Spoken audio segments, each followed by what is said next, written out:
Hi friends, welcome back to my channel, or welcome if you are new.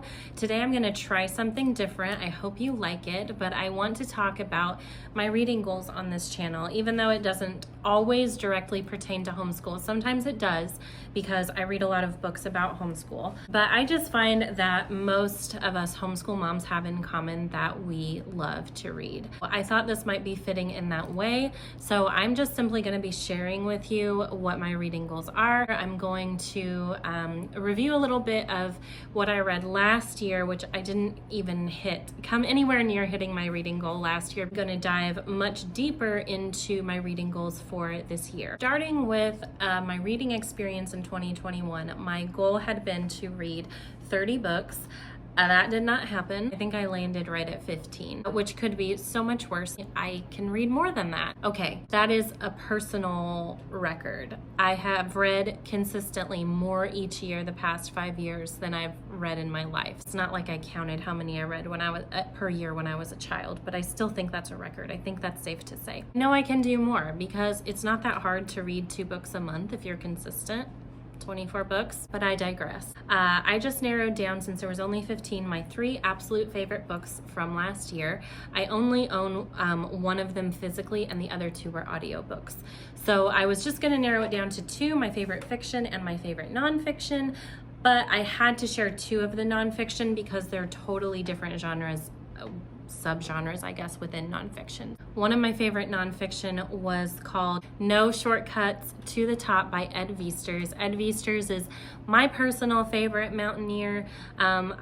He was the first major mountaineer that's climbed Everest that I was exposed to from my dad as a kid. I've come to read about more since. I really want to read about Reinhold Messner and others, but what I love so much about Ed Viesturs is that he's not competitive. Even though mountain climbing absolutely qualifies as a sport, he does not do it competitively. He does it for the transformational experience that comes with mountain climbing.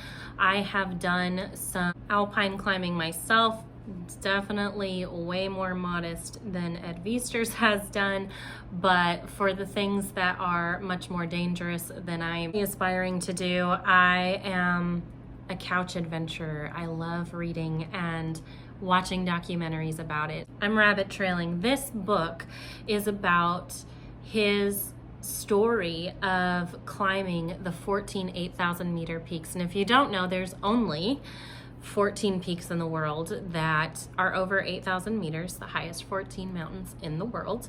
And this is his story of him doing it. And he actually met and married his wife in the middle of this quest. And I mean, I listened to it in my car and I was on the edge of my seat. I could not get enough of it. Highly recommend. 5 stars. My other favorite nonfiction of last year was The Self-Driven Child. I actually just recently ordered the physical copy of this, but it hasn't come in the mail yet. It's due any day.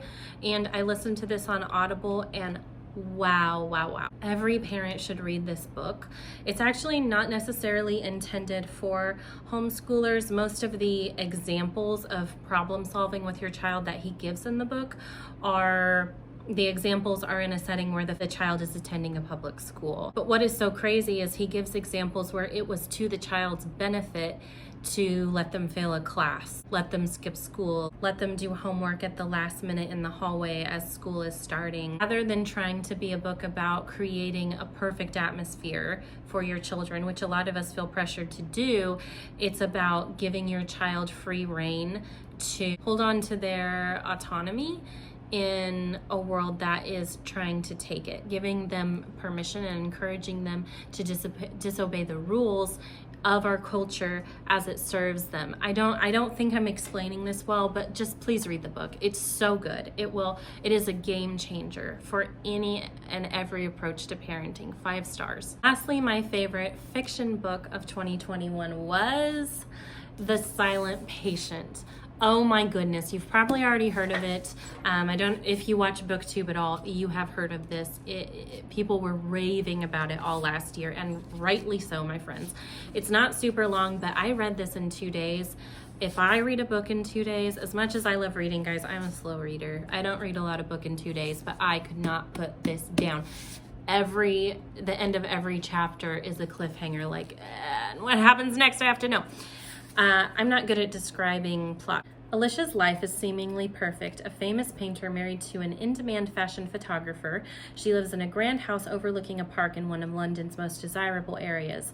One evening, her husband Gabriel returns home late from work, and Alicia shoots him 5 times in the face and then never speaks another word. Alicia's refusal to talk or give any kind of explanation turns a domestic tragedy into something far grander, a mystery that captures the public imagination and casts Alicia into notoriety. Actually, I think it's Alicia. The price of her art skyrockets, and she, the silent patient, is hidden away from the tabloids and spotlight at the Grove, a secure psychiatric unit in North London. Criminal psychotherapist Theo Faber is captivated by Alicia's story and jumps at the opportunity to work with her. His determination to get her to talk and unravel the mystery of why she shot her husband takes him down a path more unexpected, more terrifying than he ever imagined, a search for the truth that threatens to consume him. Shocking, thought-provoking, and deeply twisted, The Silent Patient is a spellbinding psychological thriller about violence, obsession, and the dark side of passion. This is obviously a thriller, highly suspenseful, but not scary.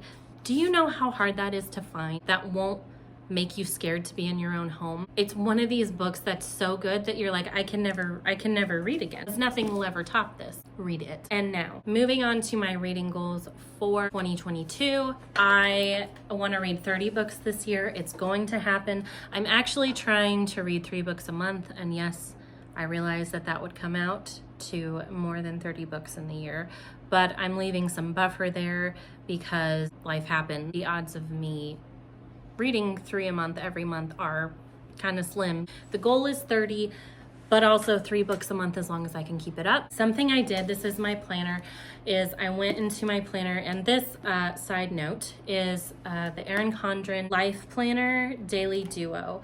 So it's broken out into 2. My other one is in my bedroom, but this is the first one, January through June. So I went through the first 6 months of the year and I wrote in every month the 3 books that I want to read.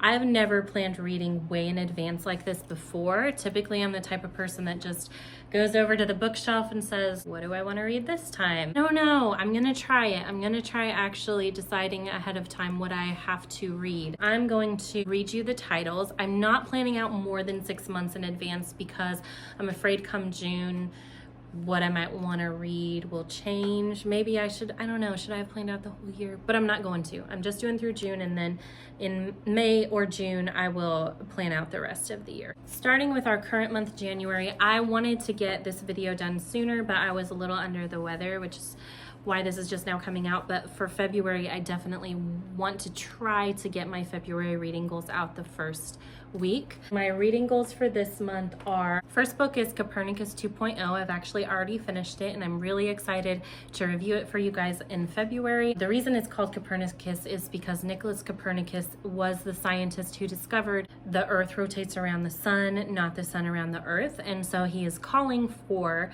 another Reformation period in Christian culture, where instead of God's love rotating around the law and obedience actually rotates around his love, that his love is the story. Nearly every aspect of our practical theology today has been altered or dismantled by a judicial framework that distorts our perceptions and derails our efforts to rediscover the life portrayed in Scripture. Piece by piece, Copernicus 2.0 unmasks the extensive damage brought about by this tragic deception and recast for us the amazing vision of God's love that originally captured the hearts of the disciples and then took the world by storm. And the way I'm reading, by the way, is in the morning I have a nonfiction I read along with my Bible time. I have an Audible I'm always reading during chores and driving. I have a fiction book I read right before I go to sleep. My fiction book for January, I'm currently more than halfway through it. Love Letter to Whiskey is about a girl named B. It's your common love triangle if you need a love triangle fix, about high school sweethearts finding their way back to each other across the country. Because I was under the weather and stayed in bed for so long and got actually ahead on my reading goals, which doesn't happen very often, I've already moved into my next physical copy of a nonfiction, Digital Minimalism by Cal Newport. Holy cow, one of my favorite authors. We'll have that done in time for February's January recap as well. So that is February books. My morning nonfiction quiet time book will be When Children Grieve. I have been working with grief recovery specialists in the Grief Recovery Institution for several years now. It completely turned my life around and healed my spirit on a level I did not think was possible. And so this is from that institution, and it's how to guide our kids through the same process, because obviously grief is so different for kids. I'm extremely excited to read this because there is so much crossover with grief recovery method and homeschooling. Other nonfiction, even though I own this, I will probably listen to it on Audible, is Free Range Kids. I'm so excited about this book. Are you sick and tired of worrying about creeps, kidnapping, germs, grades, flashers, frustration, failure, baby snatchers, bugs, bullies, men, sleepovers, and the perils of a non-organic grape? The author tackles a pervasive culture of fear that's only gotten worse over time with new and compelling research, stats, and real-world stories that will have you breathing a sigh of relief and laughing out loud, but not at the same time. That's a choking hazard. There's even a special chapter for educators trying to survive in a world full of helicopter parents. I remember, I think I was listening to a podcast or something, and they were talking about, I wish I could remember the podcast, but I don't, sorry. They were talking about this book and how he says in the book that if you go back a couple generations, you know, your grandparents or your great-grandparents would get home from school, and they would, maybe if they lived in a community, they would walk across the street to their best friend's house, and their best friend would get permission to come outside and climb trees with their friend, and sometimes they'd even go over to the next block and play, and it never occurred to parents to be that worried about their kids, and the kidnapping rate was actually really, really low. That is not advice, please don't take it as such, but I'm really excited to see what he has to say. My fiction book for February is The Poppy War. This was one of, again, the most highly rated books in 2020. When war orphan Rin aced the Keiju, I think I'm saying that right, the empire-wide test to find the most talented youth to learn at the academies, she surprised everyone, test officials, the guardians who wanted to marry her off and further their criminal enterprise, and even herself. But being a dark-skinned peasant girl from the south is not easy at Seingard, the most elite military school in Nikon. Targeted by rival classmates for her color, poverty, and gender, Rin discovers that gods long thought dead are very much alive, and that she possesses a lethal, unearthly power, an aptitude for the nearly mythical art of shamanism that could be the weapon the Empire desperately needs. While Nicara is at peace, its enemy and former occupiers, the Federation of Mugen, bides its time, and a third Poppy War is just a spark away. Rin's shamanic powers may be the only way to save her people, yet as she discovers more about the god that has chosen her, the vengeful phoenix, she fears that winning the war may cost her humanity, and it may already be too late. Feel free to correct my pronunciation. I'm excited to see what all the hype is about. This is February. Moving on to March. This might be, actually this is the month of reading I am the most excited for. The fiction book I'm going to read, The Invisible Life of Addie LaRue. So my understanding of this book is that Addie LaRue makes a deal with the devil that she can live forever. In exchange, though, the deal is when she meets someone, they never remember her again. So they only know her upon the first meeting, and then they forget her after that. And then all of a sudden, so long into this new life she has, she meets a boy who remembers her, and she doesn't know why. I have chills talking about it. I'm so excited for this book. I'm so excited. The fiction book I am reading physically is The Ultimate Coach. Steve Hardison who is known as The Ultimate Coach. He actually apparently turned down Oprah. He charges $200,000 for his coaching, and he is overwhelmed with clients. How crazy is that? So this is about, his whole theory is who you have to be in order to value yourself enough to be successful. It's just so interesting. Please do not read this book about me. Read this book about you. Read it about being. As you read, ask yourself, who would I need to be a more loving person? Who would I need to be a more effective parent? Who would I need to be create a level of confidence that is remarkable? Who would I need to be at peace with who I am? Who would I need to be fully in love with myself and my life? Who would I need to be to live the most extraordinary life I can live? I promise you that if you read this book with the intention of expanding your state of being, you will do exactly that. Your experience will be remarkable. Who you are being is everything. Loving you, be blessed, be you. It's quite thick. Let's see. It's about 450 pages. And then on Audible, Weapons of Mass Instruction. Oh, I thought it was destruction. That's even cooler. Get it? Instruction, Weapons of Mass Instruction. A school teacher's journey through the dark world of compulsory schooling. I talk about John Taylor Gatto all the time and I will never stop. John Taylor Gatto has his master's in education. He taught in New York for over 30 years and he is one of the biggest whistleblowers on the public school system. Only book I've read from him so far is Dumbing Us Down, and it changed me. It changed me. In his earlier book, Dumbing Us Down introduced that now famous expression into common vernacular. Weapons of Mass Instruction adds another chilling metaphor to the brief against conventional schooling. In it, he demonstrates that the harm school inflicts is rational and deliberate. The real function of modern pedagogy, he argues, is to render the population manageable. Filled with examples of people who have escaped the trap of compulsory schooling, Weapons of Mass Instruction shows us that the realization of personal potential requires a different way of growing up and growing competent, one Gatto calls open source learning. Urgent and controversial, this book will appeal to any who harbor doubts about the current education system. This is March. For March, my fiction book is The 7 Husbands of Evelyn Hugo. This one is blowing up right now. It is, you know how in the Titanic, it's like an old lady telling her story? This is kind of that. Or telling the story of her rise in Hollywood. My physical nonfiction is The Coaching Habit, Say Less, Ask More, and Change the Way You Lead Forever. I am now offering homeschool coaching, and I just want to continue to learn about coaching. That's also partly why I'm reading The Ultimate Coach too. Just keep learning and being the best that I can be for my clients. Lastly, my Audible will be The Joy of Missing Out, Finding Balance in a Wired World. Again, to complement what I'm reading now, from Cal Newport, Digital Minimalism. I've taken email and social media and everything off my phone. I don't even sleep with my phone in the same room as me anymore. And just getting back to being in control of my life. And I've heard really good things about this, so excited. Not a long read either. This is April. Moving on to May. This stack of books not so big stack of books reminds me that I need to place an order for books. My fiction for May is Lock Every Door. I guess this is about a friend is taking over a hotel temporarily for the manager so he can go on vacation, and people start mysteriously disappearing from the hotel. Super excited. I read Home Before Dark, was a mystery horror from the same author, and it was pretty good, but this one seems to have even better reviews. My physical nonfiction will be The Unhurried Homeschooler.